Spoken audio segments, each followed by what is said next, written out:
ಬಂಧುಗಳೇ ನಮಸ್ಕಾರ. ಇದು ನಮ್ಮದು ಪಲಾವ್ ತೋಟ. ಸುಮಾರು ಒಂದು 40 ಮರಗಳಿವೆ, ದೊಡ್ಡ ದೊಡ್ಡದು 10 ವರ್ಷದ ಮರಗಳು. ಅದರಲ್ಲಿ ಈ ಸಲ ನಾವು ಬೀಜಗಳನ್ನು ಎಳೆದಿದ್ದಾಗ ಕಿತ್ತಿಲ್ಲ, ಅದನ್ನು ಬಲಿಯಾಗಿ ಬಿಟ್ಟಿದ್ದೀವಿ. ಯಾಕೆ ಅಂದರೆ ಬಲಿತ ಮೇಲೆ ಅದನ್ನು ನಾಟಿ ಮಾಡಲಿಕ್ಕೆ ಉಪಯೋಗಿಸ್ತಾರೆ, ಸಸಿ ಮಾಡೋಕ್ಕೆ.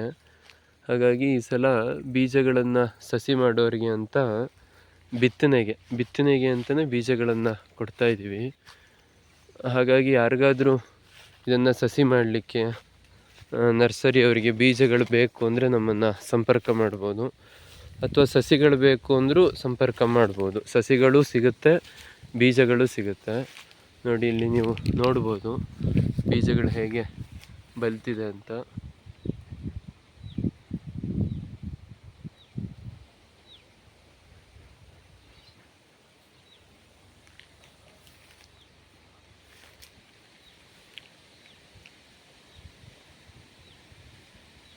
ಇನ್ನು ಇದು ಕಪ್ಪು ಬಣ್ಣಕ್ಕೆ ಬರಬೇಕು. ಹಸಿರಿದೆ, ಬಲ್ತಿದೆ. ಇನ್ನೊಂದು ವಾರಕ್ಕೆಲ್ಲ ಕಪ್ಪಾಗುತ್ತೆ. ಈಗಾಗಲೇ ಒಂದೊಂದು ಕಪ್ಪು ಕೂಡ ಆಗಿದೆ.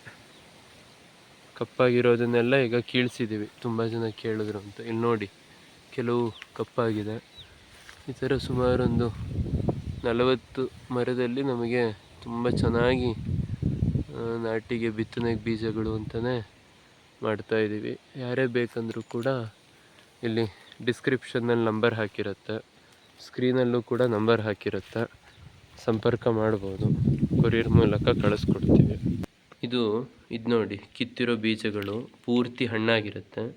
ಹೀಗೆ ಹಣ್ಣಾದ ಮೇಲೆ ಇದನ್ನು ತೆಗೆದ್ರೆ ಇದರದ್ದು ಮೇಲ್ಗಡೆ ಪಲ್ಪನ್ನು ತೆಗೆದುಬಿಟ್ರು ನಾಟಿ ಮಾಡಿದ್ರೆ ಚೆನ್ನಾಗಿ ಮರ ಬರುತ್ತೆ. ನೋಡ್ಬೋದು ನೀವು. ಇದು ಒಬ್ಬರು ಒಟ್ಟಿಗೆ 5 kg ಬೇಕು ಅಂತ ಹೇಳಿದರು, ಅದಕ್ಕೋಸ್ಕರ ರೆಡಿ ಮಾಡಿಟ್ಟಿರೋದು ಬೀಜಗಳು.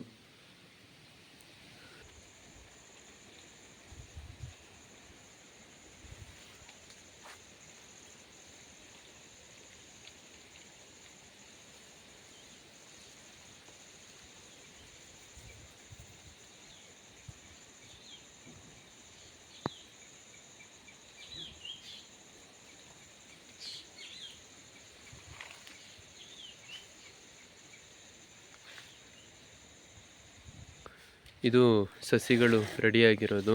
ಸಿಲೋನ್ ತಳಿ, ಒಳ್ಳೆ ತಳಿ ಇದು ನಮ್ಮ ಹತ್ರ ಇರೋದು. ತುಂಬ ಚೆನ್ನಾಗಿರುತ್ತೆ. ಎಲೆ, ಚಕ್ಕೆ ಎಲ್ಲದಕ್ಕೂ ಡಿಮ್ಯಾಂಡ್ ಇದೆ. ದಾಲ್ಚಿನ್ನಿ ಬೇಕಾದವರು ನಂಬರ್ ಕೊಟ್ಟಿರುತ್ತೆ, ಸಂಪರ್ಕ ಮಾಡ್ಬೋದು.